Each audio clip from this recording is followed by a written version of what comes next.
I'd found two injured, perverted little snakes, and they would not stop trying to crawl down the collar of my shirt. I held one in each hand, scolding them, when glowing text suddenly flashed in front of me. Wait, those are the future male lead and the deranged villain. How dare that extra scold them like that? She used to torment them when they were young. She's basically the reason they turned evil. This coincidental encounter was planned by both to take revenge. They've just exhausted their power fighting. Once they recover, they'll use their real forms, endless coils of it, to crush her and devour her. Excuse me, what? I've never bullied a snake in my life. Yet, right on cue, the two snakes wound tighter around my wrists and bared their tiny fangs at me. I'd found them on my walk home, squabbling beside the path.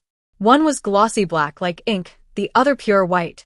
Barely a foot long, delicate yet fierce, they clashed with a ferocity that didn't fit their size. Their bodies were a tangle of scales and fury, each bearing tiny cuts from the fight. The white one suddenly flipped over and pinned the darker snake beneath it, rearing its head, ready to strike. But before it did, it caught sight of me and froze. I blinked. Did I scare it? In that instant, the black snake twisted free and bit the white one's side, flipping their positions. The white snake didn't fight back this time. It went limp, pink eyes fixed on me. My chest tightened a little. I clapped my hands and called out, "Hey, stop that." Shockingly, the black snake actually stopped. The white one lay still, belly up, its wounds visible against pale scales. The black one stared between me and its fallen opponent, body trembling with strange energy, tongue flicking so fast it blurred. It looked like it was trying to speak.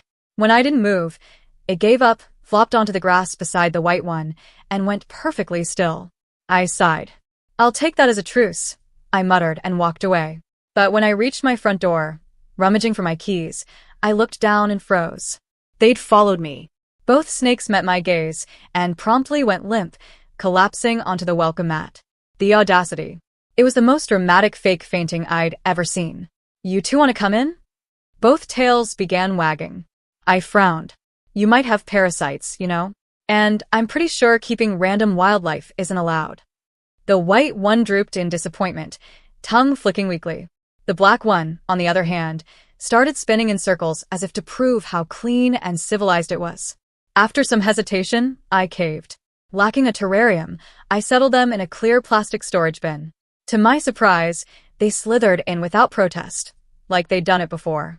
I snapped a photo, ran it through an image recognition app, and discovered they were likely corn snakes. I ordered some antiseptic spray and basic reptile care supplies online. While waiting for the delivery, I spoke to the bin. "You'll be Ash," I told the black one, "and you'll be Ivory." They blinked at me, utterly still. Snakes weren't exactly known for emotional range, so I didn't expect much. When the package arrived, I opened the antiseptic and said aloud, "Ivory, you first." To my astonishment, the white snake pushed the lid open and slithered forward, rubbing against my hand like a cat. Inside the bin, Ash coiled tightly in a corner, silent and motionless. "Ash," I tried, watching him. He slowly lifted his head. For a moment, I could almost swear there was hope in those small, dark eyes. Ivory nudged my hand insistently, as if urging me to hurry up. "I'll get to him right after you, promise," I said, feeling oddly guilty. I treated Ivory's wounds first, careful and gentle. No parasites, no mites, just bruised scales. Then I switched to Ash, who turned out to be worse off, a deeper wound near his neck hidden by the dark color of his scales. "Oh, poor thing," I murmured, stroking his belly lightly. Ash relaxed with a soft hiss, eyes drifting shut. Behind us, Ivory sulked in his corner, clearly displeased with the attention shift. Wanting to even things out, I scooped Ivory up for his turn. But the moment my fingers brushed him, he squirmed away. "What's wrong, Ivory? Got an attitude now?" I teased, poking him lightly on the head. He curled into a tight little ball, ignoring me completely. Chuckling, I prodded him again. "Hey, don't ignore me." That finally made him react. He uncoiled, rolled onto his back, and exposed his belly. Ash immediately grew restless, slithering back and forth between us, like a jealous guard. When I reached past him, he snapped and bit my finger. It didn't hurt much, just enough to make a point. "Ash, sharing is caring," I sighed, picking him up. "That was my mistake." He arched and shot straight toward my collar like a launch spring. Ash. I grabbed at him, but too late. He vanished down my shirt. And then Ivory, deciding to join in, darted right after him. Cold scales slid against my skin, making me jolt. I yanked my shirt up to find both snakes wriggling furiously, fighting again. Seriously? Is this why you two got abandoned? Ash. Ivory. Stop. At my voice, they froze, jaws half open.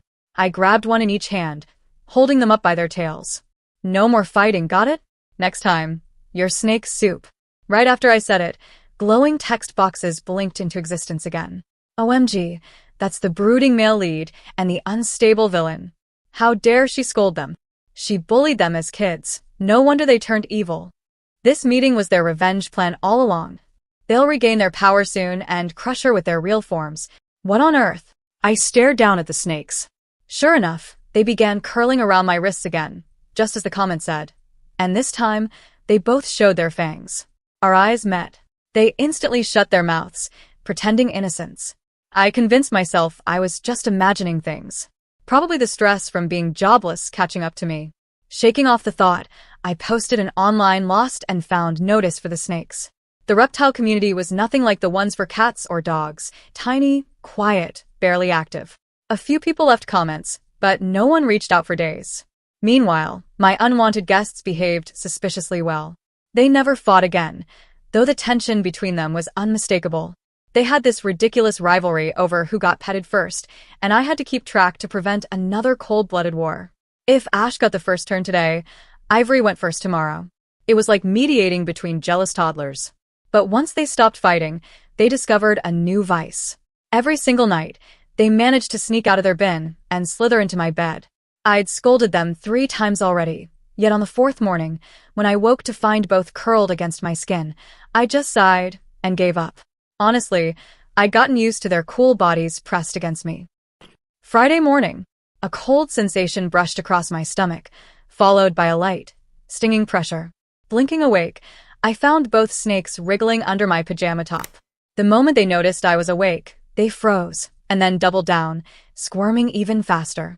Oh no, you don't. I snatched them both up before they could disappear completely under the fabric. We've been over this.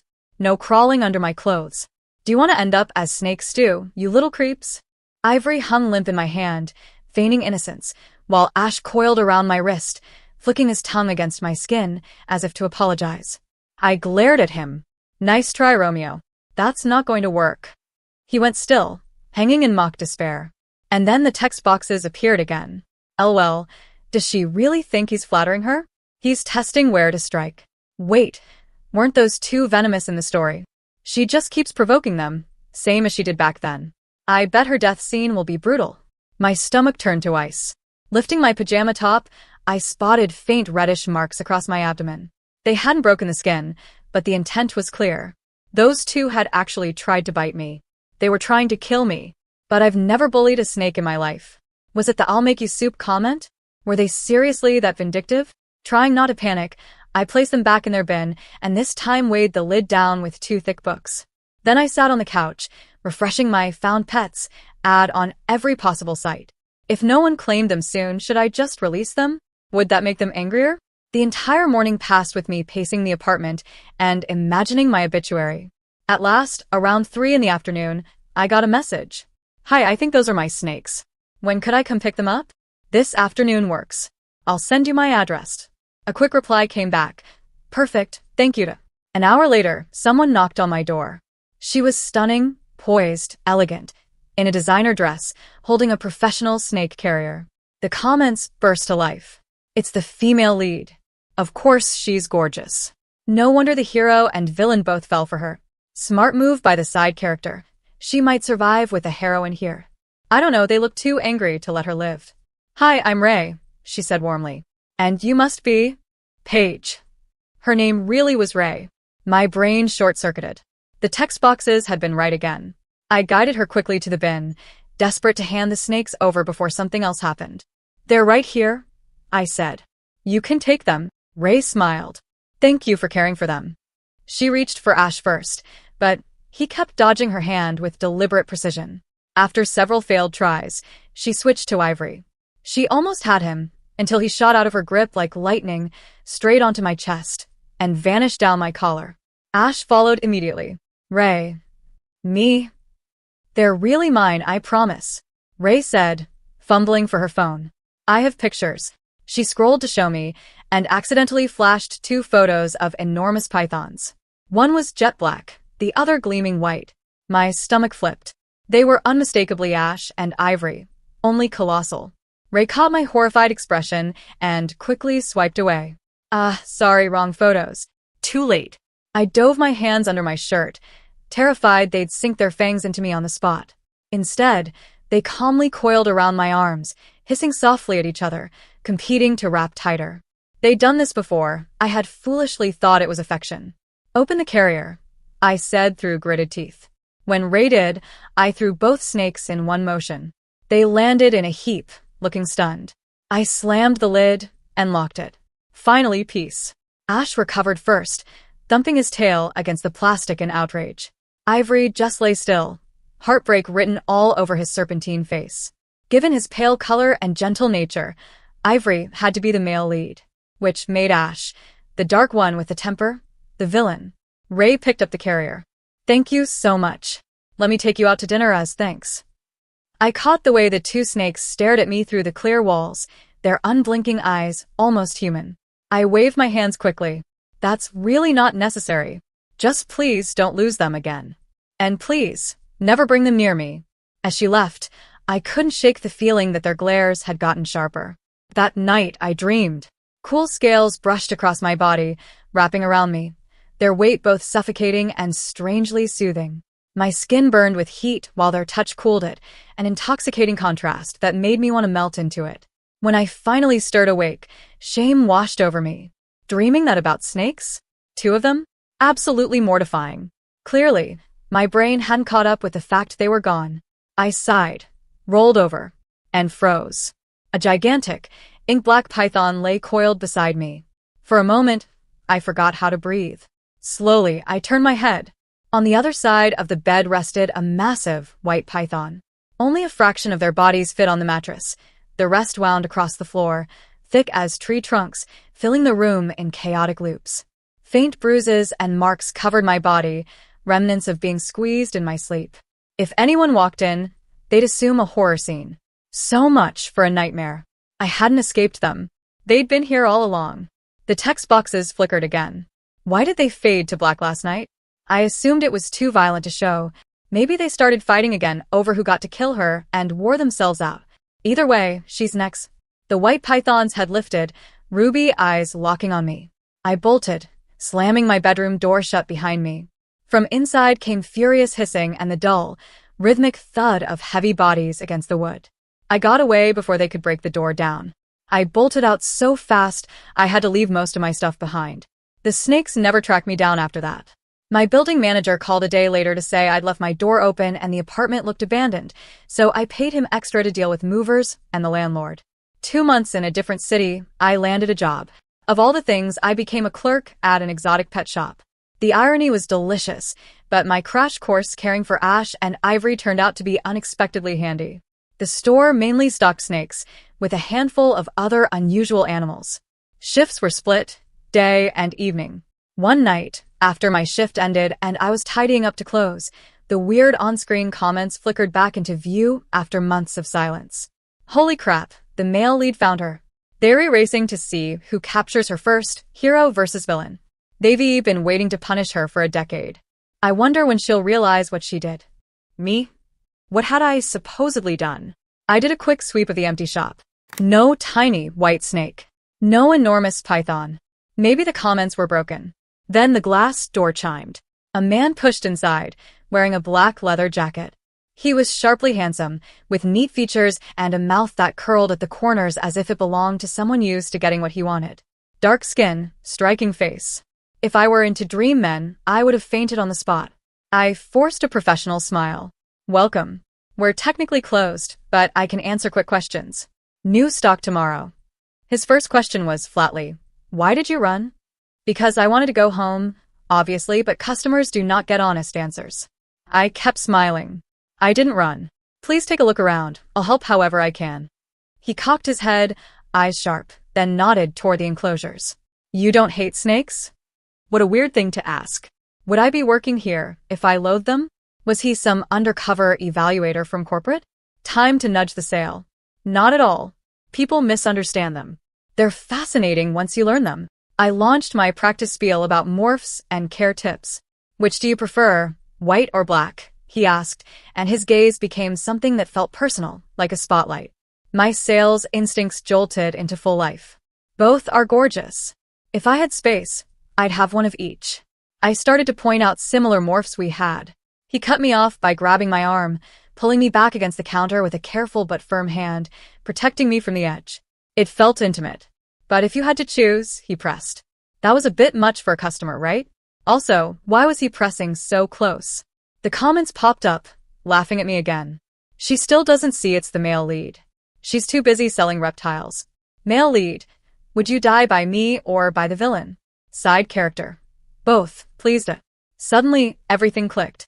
This was him, Ivory in human form.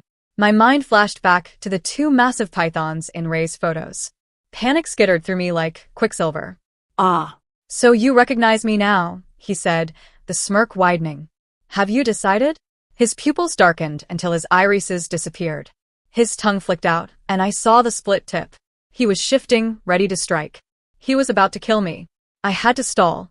I clapped a hand over his mouth and whispered, "There are cameras. Do that, and you'll end up viral. Let's step outside and talk, let me think on it." His eyes softened, and for a heartbeat he nuzzled my palm, the same tiny motion the white snake used to do. "Okay," he murmured. I pretended to tidy up while my brain scrambled for an escape route. He leaned against the door, watching. "Ready," I called, edging toward the exit. I fumbled the key deliberately, pretending to struggle. "Could you hold this? The light is awful." He took the key, turned his back, and that was my cue. I bolted. He finished locking the door and realized I was gone, then took off after me. He had long legs and closed the distance fast. I ran until I reached the main road, panting, when a car braked and the driver called out. I dove into the open passenger seat. "Go, driver, go," I hissed. The car pulled away and the man who'd chased me faded into the night, at least for a moment. My breathing slowed. The driver's voice was low and smooth. "Where to?" I gave an address and watched the cityscape slide by. But slowly the surroundings became more barren, less like the busy neighborhood I lived in. My stomach dropped. This wasn't the route to my place. I opened my mouth to ask where we were going, and the comments flooded my vision. Amazing escape scene. Side character outsmarts the male lead. Wait, now she's getting into the villain's car. Classic. Villain's car. Which meant the tall man in the driver's seat might not be a helpful Samaritan. A cool pressure curled around my ankle, and I looked down. A pale snake's tail slithered from the driver's seat toward me. "Ash," I whispered, and the word was a mistake. He laughed softly from the front. "So you found me." My life is absurd. I fumbled with the door, but it was locked. I tried to sound reasonable. "Please, I'm sorry. Let me go." "No," he said simply. The car eased to the curb. In a blink, the man who had been sitting calmly in the driver's seat was at my side in the rear. His features were elegant, softer than I expected for someone playing a villain. Under his smooth exterior, though, I sensed a dangerous steadiness. He wasn't called Ash, not really. The name in the running commentary was different, but for my head, I still used Ash. His snake tail coiled about me. I shrank back into the seat. If a man that handsome wanted me for affection, life would be winning. Except he wanted me because he planned to kill me. Unless, he said with a tilt of his mouth that somehow felt flirtatious, "You let me go first." I laughed inwardly. Apparently being fought over by hero and villain for the privilege of killing you counts as popularity. "Well, sure, you can go first," I managed, forcing a bright tone. "But could you loosen up a bit? It's getting uncomfortable." He uncoiled a little, pleased. "You said it." I tried to play for more time. "Why don't we go to your place? There's no room here to, really properly." He made a motion to go to the front seat.